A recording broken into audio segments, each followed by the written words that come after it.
This is WWE superstar Drew McIntyre, and you're listening to the WWE Podcast. The champ is the one that everybody wants, me. Becky Lynch is going to WrestleMania. Claymore! Austin 316 says I just whipped your ass.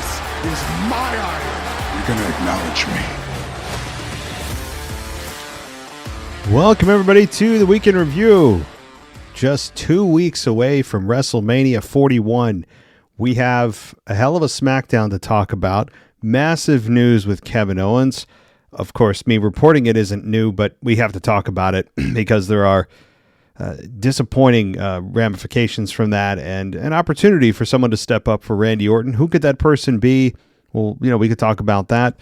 But we've got a lot to dissect with SmackDown, a little bit of a review of Raw, and WrestleMania 41 to look forward to in just 2 weeks. That's it. WrestleMania is going to come and go, and then we'll have that WrestleMania hangover. It'll feel like we've lost our best friend, and we'll be searching for the next big event, which will be, in most people's eyes, SummerSlam, and we'll eye that when it's time. But welcome to the show. If you want to join us on an ad-free experience and have a Discord server, patreon.com/WWE podcast is the place where you go, because that's where you can chat with other fans and you don't have to hear the ads. So check out patreon.com/WWE podcast, plus an exclusive show that's available to you every single Wednesday. It's the After Dark Adult Show done by Luis Gonzalez, who is just incredible. So we'll also be doing a SmackDown review. Ryan, who will be joining us for a few weeks, is going to be covering for Amanda, who's out on holiday. And so Ryan will be joining us, and he'll be having his first episode for the next 3 weeks, starting this probably Saturday morning. All right, let's get to it. As SmackDown, I finished watching it not too long ago. I watched it on delay.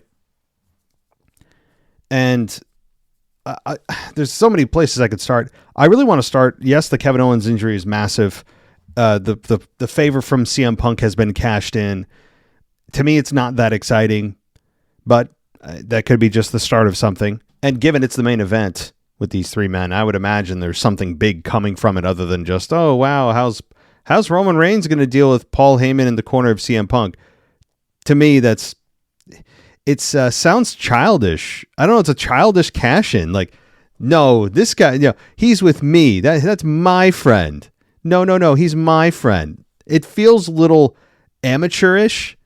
And I'll talk about that with why I'm not a big fan of it. Although, again, it could be turning to something big. Maybe Roman turns heel. One of the three men are turning heel. Maybe he leaves with Seth Rollins out of all people. A lot of possibilities. We'll get to that.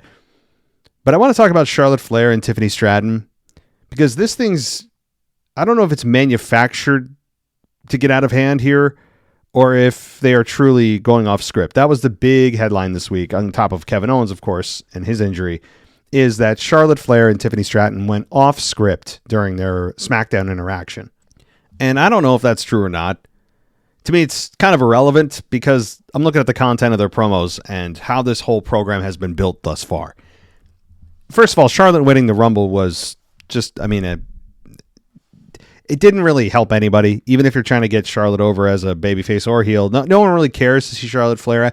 And I don't mean disrespect to Charlotte when I say that. I'm just calling it like it is. Nobody seems to really care that Charlotte Flair is back, or that she's trying to chase the championship, or she's in the main event.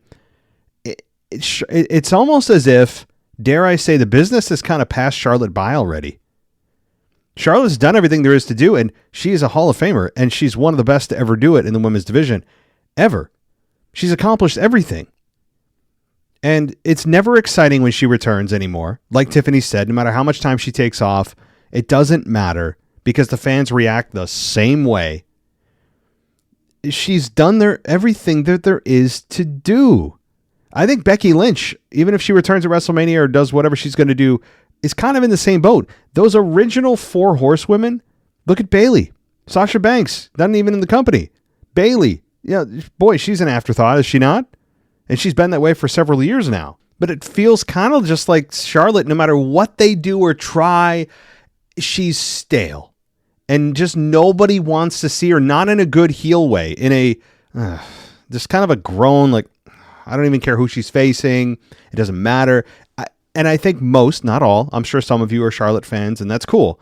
But I'm trying to read the pulse of the general fan, and I feel like most fans are just tired of Charlotte. Just kind of like, if she retired tomorrow, I don't think there'd be a whole lot of fans in uproar. They'd say, job well done. Cool. You did great. Let's put a DVD out. We'd love to hear your commentary. I really don't know if there's anything they could try to do at all with her character. And you have somebody like Tiffany Stratton, who's, she's the hot new toy. And she's younger, and she's, she's more exciting in a lot of ways in the ring than Charlotte was, or currently is. Not that Charlotte, Charlotte is, again, one of the best to do it ever, but Tiffany's got that intensity about her. She's got, I think in some ways, she is a little more athletic, and Charlotte is aging, and like we all do. And this is just my personal preference. I don't care who you are, and I've made this clear. I don't like it really when anybody does body work to make themselves look better, especially when it comes to facial features. And Tiffany Stratton probably has her lips done, but Charlotte has gotten so much work done that I'd rather have her just age naturally. I don't care how many specialists you see, or the best in the world, it doesn't matter. I don't like that. That's kind of, I don't know if that really has anything to do with it. But while we're on the Charlotte train here, I know that she says we're all obsessed with her looks, but again, you're a public figure, and we're not obsessed with them. We're just observing them. And I guess the opinion she's hearing, she doesn't like. But I don't know. I'm just tired of seeing Charlotte. And again, she could take 5 years off. She could take 5 years off, and you respect the woman, but you're just tired of her. Now, the only thing I think they could have done to help Charlotte along, and help really this entire program along, if they wanted to truly make this a babyface versus babyface program, or even make Tiffany heel, was to actually tap into like who she is as a person and her story coming back and what it means. Instead, they had promos of her on jets and riding fancy cars and just being the queen, which is the exact persona that has been so just overdone and a turnoff for fans for so long now, that it was the opposite thing that you wanted to do if you're trying to get anybody to care about her moving forward. Now, if you want to hear Charlotte actually talk about, something that's worth hearing and something different, a different side of her, check out the talk show she did. Sherry, I think it was.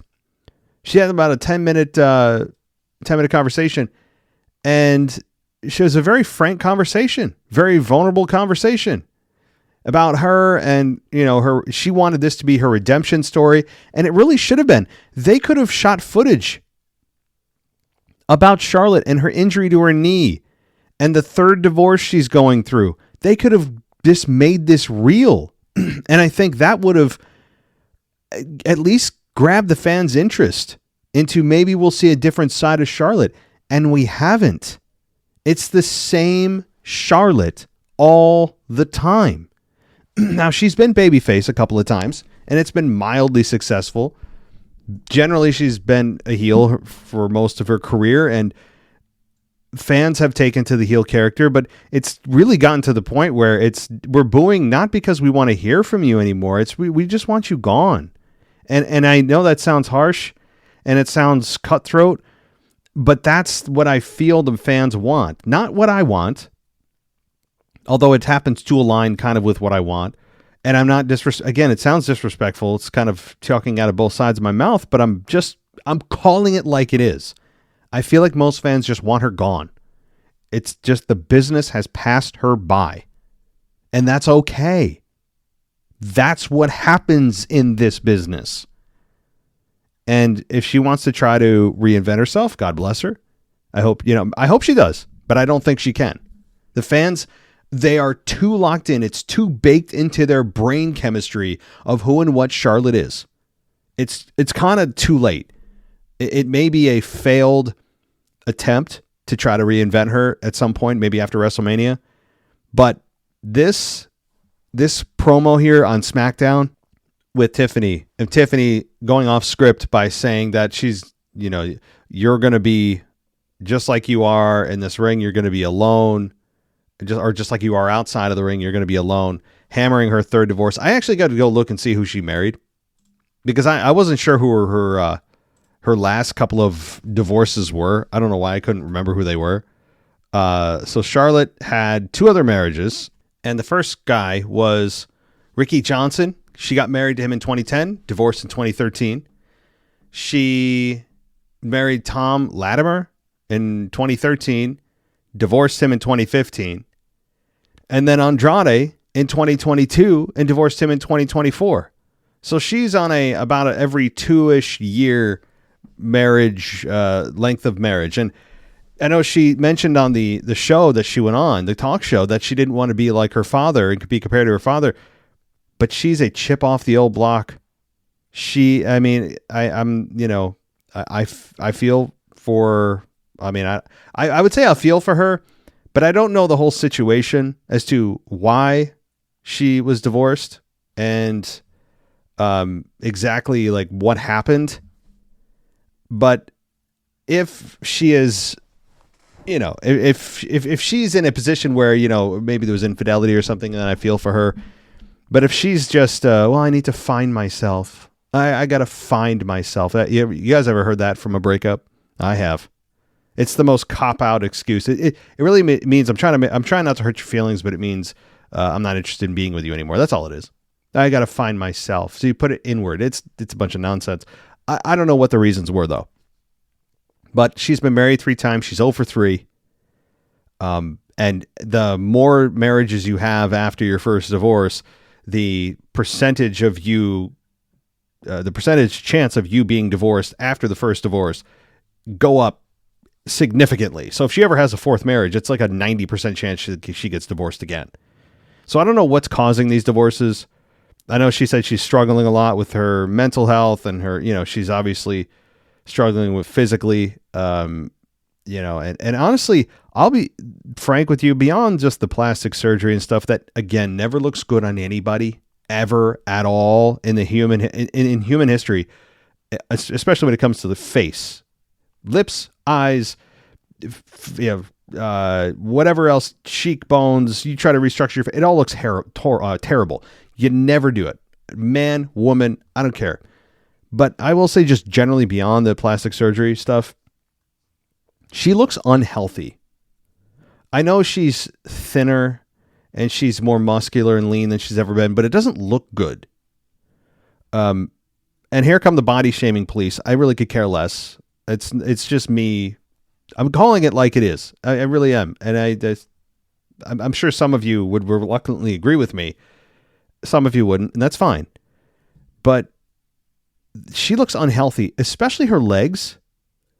I was looking at her legs, and I'm looking at it, and she looks so thin.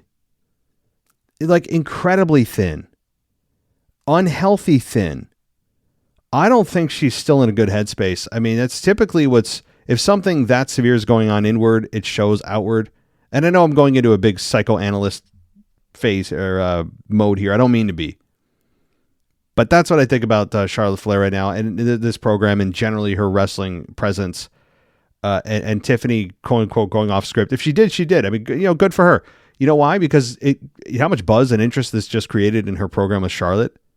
Got people talking from an otherwise ho-hum program. Same with the whole world championship with Jey Uso and Gunther. That has been blasé up until this past week with Jimmy Uso getting bloodied. So, didn't think I'd spend that much time talking about Charlotte and Tiffany, but it had to be said. All right. Let's continue. What do I talk about next? Let's talk about Kevin Owens. Another tragedy in a different way. Kevin Owens, which I know a lot of you are still speculating that it's potentially a work. I thought there could be a work element to it too. I broke that during the mailbag on Friday. It's not. he went on a podcast. It would have been somebody with Barstool Sports, and he basically said that he's been dealing with this forever, well, for 4 months, and that it happened during a regular match. It didn't happen during a match with Sami Zayn, which is kind of incredible. If he had an injury in January, that in February he had that match with Kevin Owens and Sami Zayn, and that's not where it happened. And he was able to perform with an injury to his neck. Now, whatever it is, I don't know. He might need spinal fusion. That's probably what's happening. I would imagine it's a little bit like, or much like, Stone Cold surgery, where they're fusing two vertebrae together. But I'm not a doctor. I haven't heard much beyond that, but it does sound pretty serious. And I don't think, if I was to guess, we're going to see him until maybe the Rumble of next year, at the very earliest. The very earliest. Now, Austin had neck surgery in, what was it, September? Was it September or no, November? I'm sorry, it was November, Survivor Series of 99, when they rode off Austin by getting run down in the parking lot. It ended up being Rikishi, the driver. Remember that whole story, if you're old enough to remember? And he didn't come back until September of the following year. So that was a 10-month layoff of no Stone Cold Steve Austin, at least in a in-ring wrestling capacity. He made an appearance at Backlash right after WrestleMania, but he was very limited. He was slow. You could see he was fairly limited, but he didn't make his true comeback until September of the following year. So that was a 10-month layoff. If we're going to use that as any kind of timeline, then again, it puts you right around Rumble for Kevin Owens for next year, for WrestleMania 42 in New Orleans. That's probably what we're looking at, and that's barring anything that could happen to him, or God forbid something happens in the surgery. I don't think any of that'll happen, but we're living in the real world here. So that's really, it sucks for Kevin Owens. Do I still think that's a work? I would give it a 0.00001% chance that it's a work, just to cover myself if this ends up being some genius work. But I wouldn't do that, because then it would set the precedent that injury announcements aren't real, and then you have to wonder, it's not in good taste. So, it's got to be real. And if it is, then it sucks for Kevin, sucks for Randy really too, because I'm sure he was looking forward to it. Sucks for the fans. I mean, it just does, because this was a program that was over delivering. They were really a program that I don't think the program got enough attention the way that a lot of other programs did. And I think it was one that could have been one of the matches of the night. And it now obviously is not going to happen. Randy Orton RKO's Nick Aldis. And now we have to decide what's going to happen with Randy. Is there any consequences from Nick Aldis being RKO'd for the second time? I would hope so. But what does that mean for Randy? Does it get injected into a title match that already exists to make it a triple threat? Does he find a new opponent? I would think that the next two SmackDowns, that should be a focal point, to find Randy Orton a WrestleMania opponent. But who is that person going to be? What do you guys think? I don't know. Nobody really jumps out to me. I will say that right now, Sami Zayn's off the card. What about Sami Zayn in place of Kevin Owens? Maybe. Sami Zayn wouldn't be a bad guy. But whoever this is, unfortunately, is going to be going into this cold. They have to scrap out all the great stuff they've done over the last several months to build to Orton and KO. And they have to just go cold with somebody for the next 2 weeks and just do the best they can to build. The other option, of course, is to keep Orton off the show, and that they can't do that. They got to have Randy Orton at WrestleMania 41 competing. So it's a crappy situation, crappy for everybody involved, and obviously we just wish Kevin the best, and hopefully we'll see him around Rumble time next year, which is something that I've not heard. It's my own assumption. That's it. That's all it is. That's all it is. If it is the same surgery that Austin had, I'm just using the same math to bring us to Rumble next year. That's it. So hopefully it's at that point. All right, Jade Cargill. Naomi now Naomi won her match this week on SmackDown. She has a new finish, by the way. She has a new finish, which I like. I forget the name of it. It's like a face buster or gut buster of some sort, which is much better than using her ass as a weapon. Because if there's anything that you know about the human anatomy, your ass is kind of a squishy place to land, which is why a lot of wrestlers use that, because it's not of course you can flex your ass. We all know that, but I don't think you can flex your ass midair like she does with with her rear view. So I'm glad that's gone. I wasn't a fan of that finish. And the caution tape's good. Her music still exists and remains to be babyface. That's okay. Maybe they'll fix that in time. But Jade Cargill comes out and attacks Naomi after her match. And she proceeds to almost hit her finish on Naomi. That's when about, 10 security guards, many of them larger men, end up just getting manhandled by Jade Cargill. Now, I know it is fun. It is absolutely fun watching the security guards get destroyed on a weekly basis. I've said it many times on this show that it is a guilty pleasure of mine to watch the security guards get their ass kicked. There's just something guilty about that I get a kick out of. And there was no exception this week to that, watching security guards fly. The bodies of security guards just fly around. I just have a problem with just the believability of it. You have 10 large men who can't take down a woman. I don't want to get into a debate about this because it's just physics. There's no chance. There's no chance. I know Jade Cargill's very impressive physically. It would take maybe 2 at most to take Jade Cargill down. I mean, it's just because we're men, right? We're just men. Unless you're bringing in middle school kids to try to do it. Fully grown men could take Jade Cargill down. All right, so I know that they're trying to make her look strong and all that, and she's bigger than... Fine. But her just wiping out the floor like she's Brock Lesnar, wiping the table with like 10 dudes, no. Sorry. And also, the crowd wasn't super into her. The crowd still doesn't know what to do with her. I know they're in Chicago. Chicago's a very honest city, very passionate city. All-State Arena, famous. And they still don't. Even Chicago doesn't know what to do. Because she hasn't really done much to really show us which way to go. She's the victim of an attack from Naomi, so that's really the only sympathy we have. And we know she's impressive physically. Cool. She looks good in an Instagram pic collection. Great. So the camera lens loves her. Okay. And she's physically incredibly impressive. That's important. But who is Jade Cargill? We still don't know. There's no background, no history. No real foundation to land on here to go, oh, well, remember this about her and that about her. And we know this is her goal. We don't even know what she's here for. Has she ever stated a goal of why she's in the WWE? What her passion is? Why she's here? No. We've heard nothing. So I think the fans aren't reacting negatively, but the reaction is definitely not where they want it to be.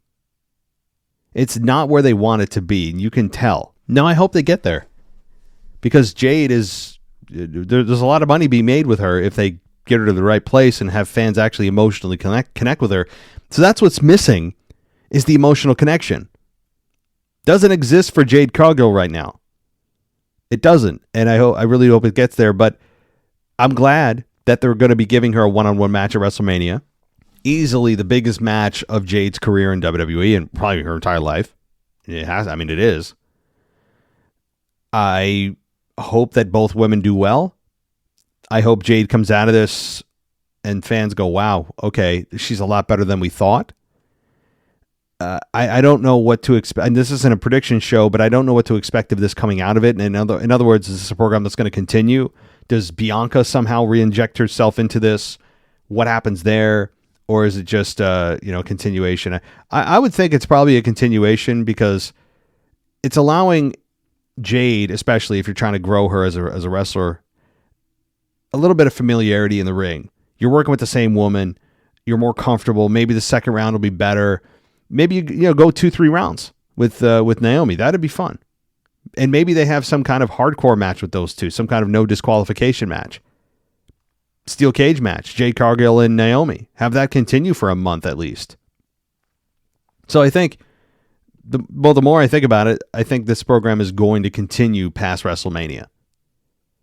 And we'll see if Bianca comes back and maybe she may be turning heel all on her own. The fans are going to be very interesting to hear what they do tomorrow night in Minneapolis. I think it's Minneapolis, right? To hear what they do there for Naomi, or rather Bianca. If the carryover of the negative reaction overseas is going to come true in Minneapolis, is it a monkey see, monkey do situation? Or do the U.S. fans go, hold on, no. Guys, we like Bianca. I don't know what that was all about the last 3 weeks. We like her. So that's going to really tell the tale, I think. But, all right. So what else happened on SmackDown? So CM Punk cashes in his favor. CM Punk cashes in his favor. And the favor is, ready for it? I'd insert a drum roll audio clip, but I can't. He wants Paul Heyman to be in his corner at WrestleMania. He said he's going to force Roman Reigns to deal with us, quote unquote. And Paul Heyman's going to be in his corner, which I know some of you have projected could happen. And it did. We got Paul Heyman in the corner of CM Punk. Okay. What does that mean? I mean, these are grown men fighting over a manager that nobody really needs. You guys have all been successful in spite of him at times. Hell, I mean, Roman Reigns reached the top of the mountain without him. Now, his most important run was with Paul Heyman. His most important part of his character churning was because of Paul Heyman. So I'm not downplaying what Paul Heyman is capable of.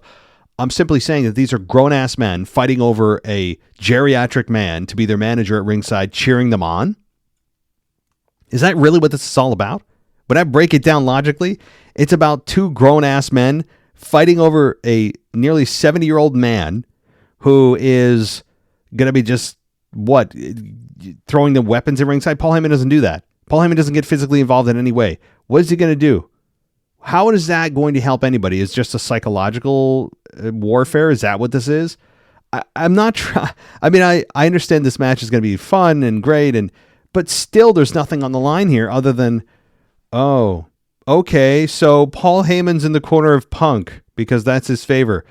Fine. And if Roman Reigns was, had any kind of common sense, he'd be like, all right, cool. Yeah, well, you guys are best friends. I don't really care who's in your corner. I'm going to win the match. Instead, he's acting like his girlfriend broke up with him and he's 16 years old and there's the prom is next week and he has no date.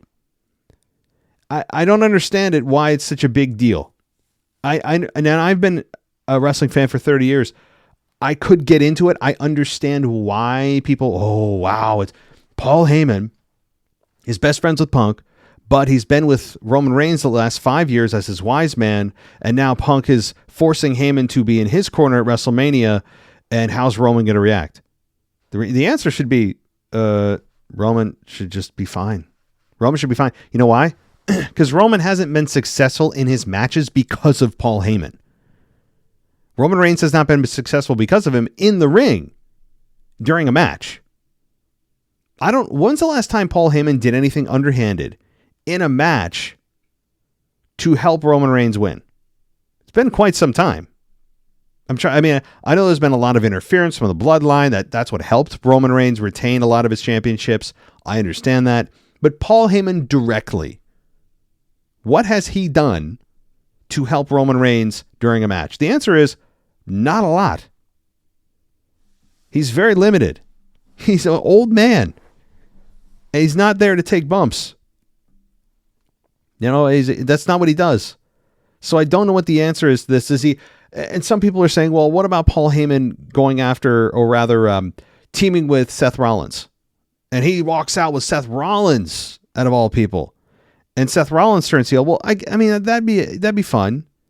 Where, Paul Heyman turns on both Punk and Roman and teams with Seth. Okay, but why? Just to turn Seth heel? Seth could turn heel all on his own. All on his own. He's a big boy. And it sounds like I'm downplaying Paul Heyman. I'm not. I'm downplaying his role during a match, which is what this is about. It's about the match. And there's also, by the way, no stakes on the line. It's all about Roman's feelings being hurt. Is that really what this is all about? Is how much of a tummy ache this is going to give Roman Reigns? I'm serious. So I get the dynamic. I get that it's interesting from the insanely surface level thought process of this, that it's just, whoa, oh wait, how's Roman going to react? And the second you scratch just a little bit beneath the surface, you're like, so wait, nothing's on the line. Roman's a grown-ass dude, and we're supposed to be worried about how he's going to react emotionally to this? Is Paul Heyman his emotional support dog? What you know what I mean? So the more I think about it, the more this favor cash in. I know some people, I like it. Why? And also, fine, let's play out the scenario of Paul Heyman turning on both men and aligning with Seth. Fine. Okay, it's the most interesting outcome that could come of this, unless a fourth person gets involved, two people turn heel, somebody's turning heel out of this, they have to, there's three big baby faces in this. Fine, he aligns with Seth, Seth's a heel, fine, which Seth should be a heel at this point anyway, we've lived out his babyface run for a while. What's the payoff there? Are you going to have a match with Paul Heyman? Are CM Punk is CM Punk and Roman Reigns, are they going to hunt down Paul Heyman? Is that really the payoff? They're going to hunt down a dude that can't wrestle? No. Paul Heyman's a manager. You can call him a wise man. You can call him an advocate. You can go whatever. You label it whatever you want. He's a manager. He's a wrestling manager. We just put different labels on it and rebrand it. So I don't see the payoff, and maybe it's because I'm not in the production meetings. I don't have insight into what they're going to do, what their big plan is. Maybe all of this will come together, and maybe it does, and I hope so. But I'm going with the information that I have at hand, which is the only thing I have. So, if WWE is listening to this, I doubt they are, but if someone in there is going, oh, this guy's so stupid, he doesn't know. Well, yeah, because I'm a fan looking from the outside. That's how else am I supposed to judge it? Hack into your Zoom meetings or hack into your, put a bug in your conference room and listen to what you're going to do creatively for WrestleMania. How the hell, right?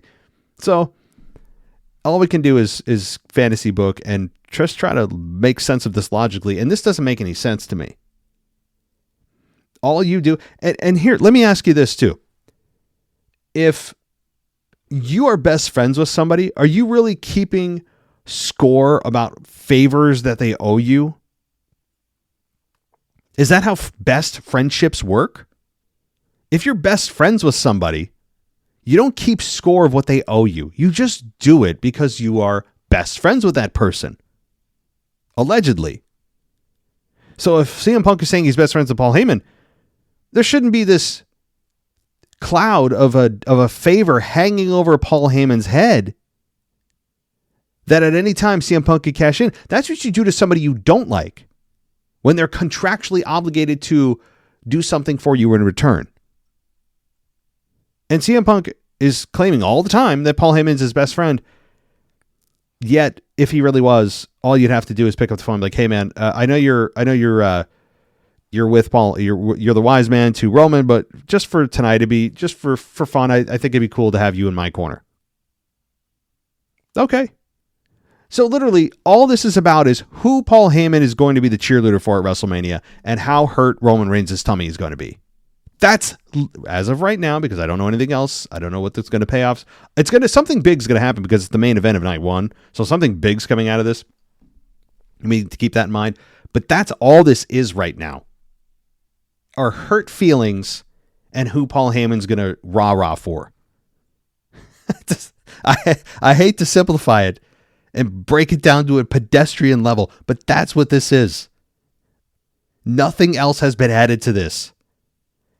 You would think that he could use Paul Heyman if, again, he's his best friend. He should do this anyway, but he could have at least said, I want a title opportunity. I want you to use your politics, use your stroke, get me a championship opportunity. Not have a guy you're already best friends with be in your corner to say, yeah, you're winning, and then show anguish when you're getting hurt. That's it. That's it. So maybe Seth is the one that walks away with Heyman, and that's a little more interesting, I guess. But outside of that, it'll be a fun match, and there's a lot of star power, but that's it for me. I'm not worrying about hurt tummies. All right, let's continue. What else on SmackDown here?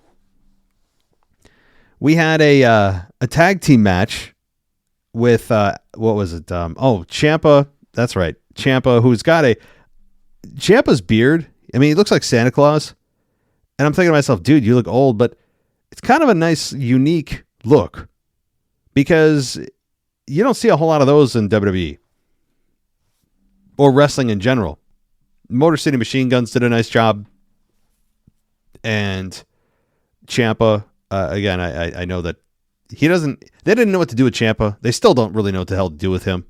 Ciampa is just a guy that they know can work really well, and that's what they've done with him, is just put him in matches that he's going to make everybody look good, and they do. So, Jacob Fatu and Braun Strowman. Last man standing match for a shot at the U.S. title. Fun.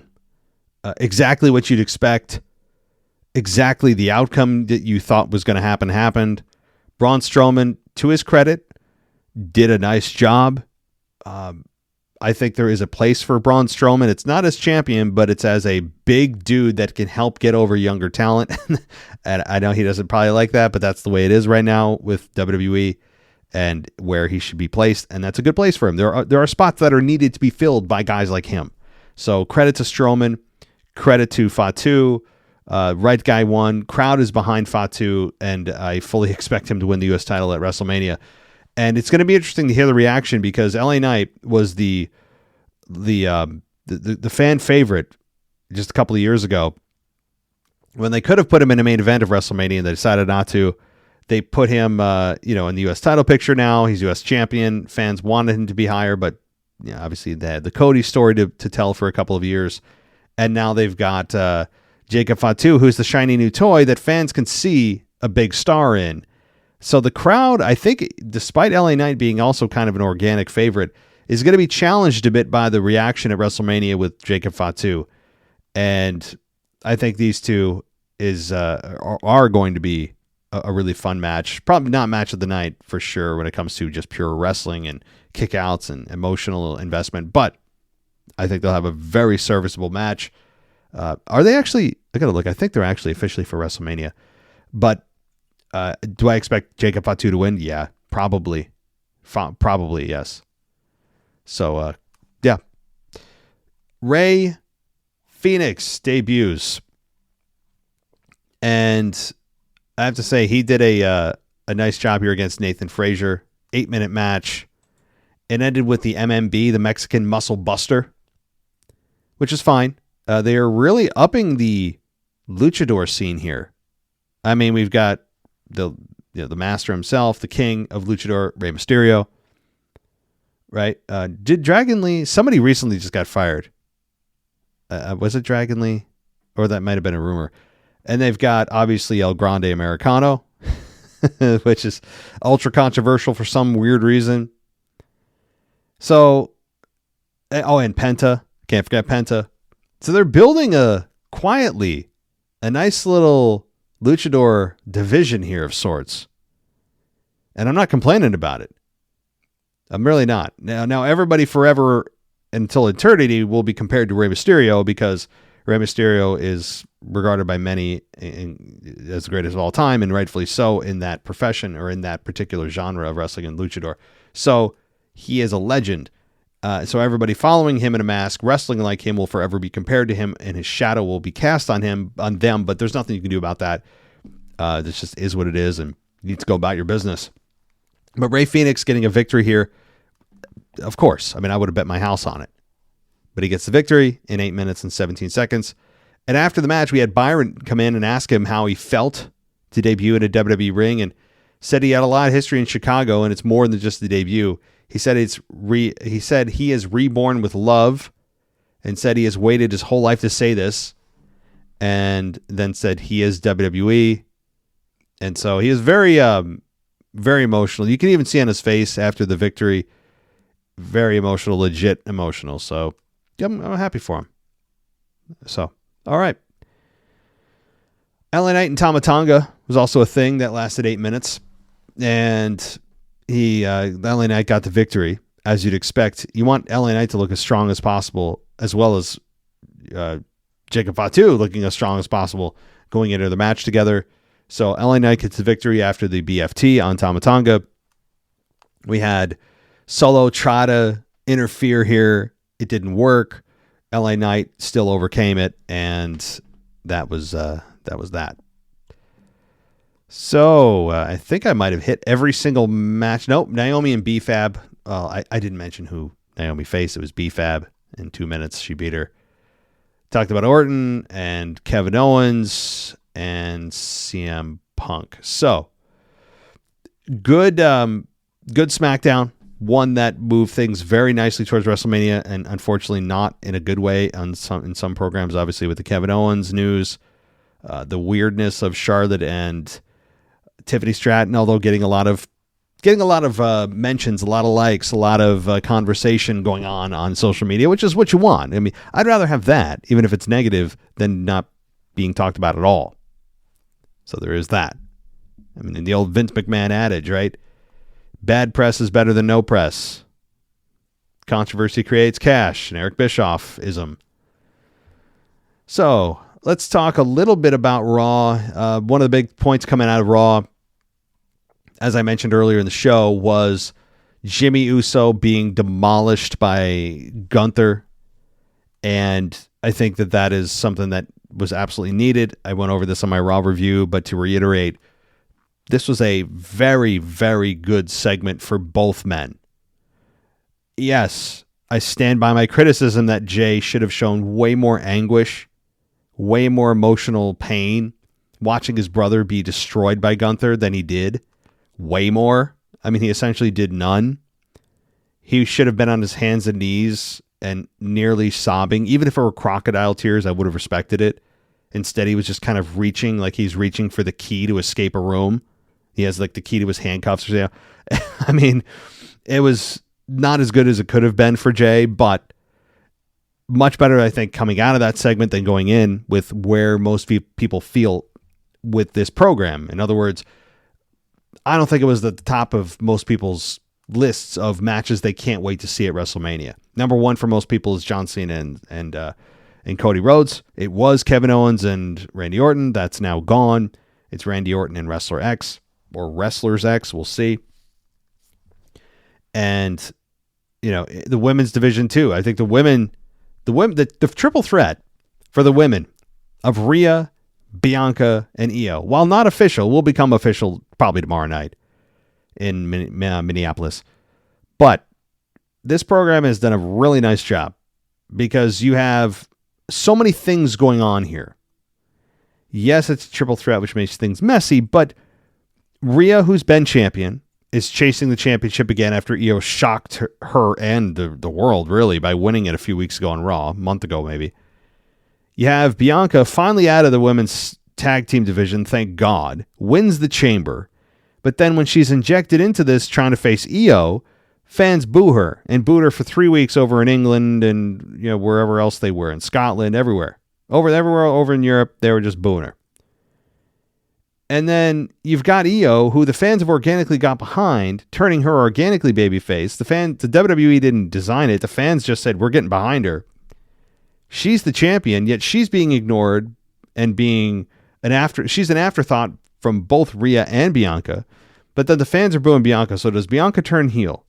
Or, you know, there's a lot going on. And I like it. And you, on top of that, you add not just all those dynamics, but you add how good these three women are just in the ring. And it's just going to be a match. I think it's going to blow us away. I think it could be a match of the night contender, perhaps a match of WrestleMania contender. if they give these women enough time. That's going to be the key. If time permits, they should make these women. I would actually put them on as a semi-main event, as the most respectable position that I could for either night 1 or night 2 of WrestleMania. I would want them in a position that shows them, hey, you didn't make the main event of WrestleMania. Once again, the whole storyline with Cody clogs up WrestleMania for 2 years in a row. 4 main events straight. But you're the runner-up. And put them in a semi-main event. Put them in a position that shows the fans that, hey, they came close, but not there yet. I think that's how you show respect as much as you can if they're not the main event. But they could blow away a lot of other matches on the card if they're given enough time. Because as I said, 15, 16, 17 minutes is where I'd go with this. I wouldn't go 25, 30 minutes, but 15 to 18 minutes is right where I would put this match. And I hope it just kills it, and I think it will. These 3 women are absolutely incredible. Bianca and Rhea haven't worked together in a long time, but their styles are just so complementary of one another. They're so similar. We've seen them work together in the past, but it's been a while. Iyo can work with anybody. She sells her ass off. She is one of the best in-ring wrestlers that WWE has, and there's a lot of other dynamics going on that I mentioned earlier. So this is going to be great, and could have easily been night 1 main event. I mean, it really could have. In fact, if what I think happens with Paul Heyman leaving with Seth or whatever, I really don't think that should be the main event of the show. I mean, there's an argument to be made for these 3 women to surpass that. So we'll see if that. We'll see if you guys concur with me or not. All right. So what else happened on Raw? We got John Cena and Cody Rhodes face to face for the final time before WrestleMania, presumably. Okay, in this Triple H era, you can't really predict with confidence, with certainty something's going to happen. But assuming this is the final appearance and confrontation between John Cena and Cody Rhodes face to face anyway, then this was an effective one. A really effective one. I know that many people believe John Cena cooked, quote unquote, Cody Rhodes, and I think he did in a lot of ways. And sure, Cody got in the I never was chanted at by saying you can't wrestle, which is true, and it's a nice little fun line to end. But John Cena did just kind of eviscerate Cody Rhodes. Not in a way that was embarrassing for Cody. Like, it wasn't the build-up in 2017 between John Cena and Roman Reigns when he was still the big dog. It wasn't that bad.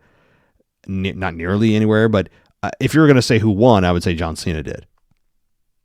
Now, John Cena was killing it, as he does, calling Cody a Nepo baby, bringing in his dad to the thing, and just killed him. And I think it worked, and it was effective. And yes, John Cena was left laying with the crossroads, and that was the only physicality between any of the women, any of the these 2 men. I said women because right now I'm watching some of the women's footage from Raw. That's why I mixed that up. But the physicality between John Cena and Cody Rhodes, the fact that there was only one crossroads is kind of amazing. As I've said, the idea that Cody Rhodes attacked The Miz without any kind of hesitation a couple weeks ago, but then was very hesitant to attack John Cena after what was done to him at the Elimination Chamber event was just incredible. I mean, it just made no sense. But it is what it is, and they wanted to just focus on promos. Somebody also finally mentioned The Rock. So that's nice for him to finally be mentioned. Not a lot, but how can we not be clued into The Rock here? He's the mastermind behind this whole thing. What's going on? Why aren't we learning more about why The Rock did what he did? Why isn't John Cena talking about why he did what he did?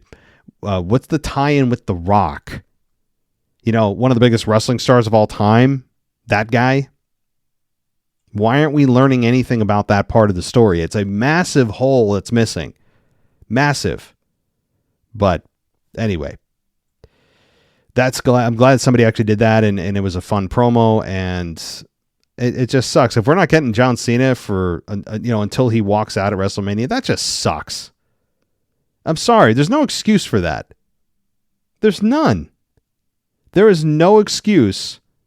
2 weeks out from WrestleMania, the last 2 weeks for the build, you're going to run video packages of promos that he had already. And sure, Cody will have opponents and he'll beat them. Whoever he faces over the next couple of weeks in matches, maybe main events Raw or SmackDown. I guess they can do what he wants because he's champion, but he's going to win every single match. He'll cut some more promos, talk about how John Cena's not here and what he's going to do to John Cena. So essentially he's going to have to promo battle himself on SmackDown and Raw instead of John Cena coming out. And it sucks. It sucks because this program, while it's highly anticipated, could have been even hotter and even better had John Cena actually been here. And I'm not blaming John. I guess I'm blaming, maybe it is John. It's probably a collaborative effort. But for WWE, I guess allowing John to not be there the last 2 weeks and just go, we'll just video package it. We'll video package it and show it to you 40 times. That'll be enough build. Which, again, it's... When we get to the match, it won't really matter how much the promos were, how good or bad they were. Right now we care, but after the match, we're not going to care about the build at all. Anyway. All right. So that's another big point from Raw. AJ Styles and Logan Paul. AJ Styles got called out by Paul, and I really enjoyed the hell out of this segment. We are seeing Logan Paul mature quickly. And I sung his praises a little bit earlier on in the week, and I continue to sing them. Put your personal feelings aside. You got to do that sometimes and just go, this guy is he's a star. He's just a star. Love him or hate him. Sometimes those are the best heels, the ones that are better than the baby faces, the ones that are actually better in the ring and on the mic. And Logan Paul's finding his voice very quickly on the mic. I am giving him a ton of credit for that. But Paul ends up hitting the pulverizer. Again, I made fun of that because it sounds ridiculous. It sounds ridiculous. It's not a good name. I like the visual of the finish. It's a very very clean finish for for Logan Paul, but I don't like the name. Sounds like I might have described it on Raw, my Raw review this week. If I didn't, this is how I feel now. That it sounds like somebody who doesn't know anything about pro wrestling, or rather has only seen it a little bit, in their life, and they know what it is. That it's not like actually men trying to beat each other up, and they get in a wrestling ring and they're messing around with their friends and recording on their phones, and or maybe like a backyard wrestling kind of thing, and you have somebody come up and they're like, "What's the name of your finish?" Like the pulverizer. It sounds so amateur. It sounds just so elementary. And maybe it'll catch on and maybe it'll be fine because the move does look pretty cool. But I just find it so just... I feel like my 6-year-old could have come up with that. A pulverizer. Really? I don't know. I'd rename it quickly before people realize how bad the name is. But what do I know? It sounds... it sounds like seriously, like an elementary kid came up with it. But that's the only negative thing I've got to say about this, because otherwise AJ Styles and Logan Paul, that is a match I keep saying I won't sleep on. And I hope you don't either, because that could be a match that is going to blow the rest of us away. That's a match that I think could even open in WrestleMania, get the crowd really into it. AJ Styles, Logan Paul, open night one. That could be the opening match of the whole show on night one. AJ Styles, Logan Paul. I think you could do it. That would be a match that really get the crowd into it. Hot, ready to go. I think, to be honest, that's maybe how I'd do it. Open the show with AJ Styles and Logan Paul. And we also had Braun Breaker and Penta take on Finn Balor and Dominic this week, with Finn and Dom winning. We had... I'm not going to go through the details because I already did, but on Raw. But we already went through Iyo and Rhea. That went to a double countout, and rightfully so by Bianca. because of the fact that both of them were, some looked intentional, some were intentional, blatantly intentional. She was being physically assaulted. Yeah, double DQ. But that leads to a triple threat. And we all know it's going to, and that's fine. So we'll eventually get to Rhea and Bianca one-on-one, but not this year. So that's the week in review. A lot going on, not all good stuff. Unfortunately, things look like, and I heard one podcaster talk about this and say that there's a dark cloud hanging over this year's WrestleMania. It feels like there is. I don't know if it's a dark cloud. It's like a weird looking cloud. Maybe it's a little bit dark, but it's kind of oddly shaped. It's like one of those wacky looking clouds in the sky that, you think looks like something. It's like a cloud you're not really sure what it is yet that's hanging over you. Is it a storm cloud? Is it a fair weather cloud? Is it going to drop rain? But there is some kind of cloud. I would agree with that. It's a weird one. This is a strange WrestleMania season. It's weird. I don't know how to feel about it. I felt good. I felt bad. I felt apathetic about it. I felt at times really excited about it and then back down. And now Owens' injury. It's kind of weird. And I continue to use the word weird, but that's the word that comes to mind when I feel about this year's WrestleMania build. Just weird. So thank you everybody for listening. I hope you guys consider joining us on Patreon, where all of your content is going to be ad-free. And you can get a 1-week free trial doing that. So check us out there. Over at patreon.com/WWE podcast. Apple Podcasts, guys, if you want to check out Apple Podcasts, that's a great place to go too for all of your ad-free needs. And over on Spreaker, you can check, and Spotify. Spotify is also a good place. Spotify does offer ad-free as well. That'll do it. I hope to see you guys and talk to you guys on Tuesday. Tomorrow I might drop a nostalgic episode, but on Tuesday I'll be doing the Raw review, with probably more than a lot to talk about as things really ramp up in the final build to WrestleMania. And then we'll have our mailbag and SmackDown review and everything else coming later in the week. Thank you so much, everybody. I'll talk to you next time. Thanks for listening to the WWE Podcast. Don't forget to subscribe on your favorite podcast app so you don't miss a show, or head to WWEpodcast.com. And for all of these shows ad-free, head over to patreon.com/WWE Podcast. Until then, we'll see you next time.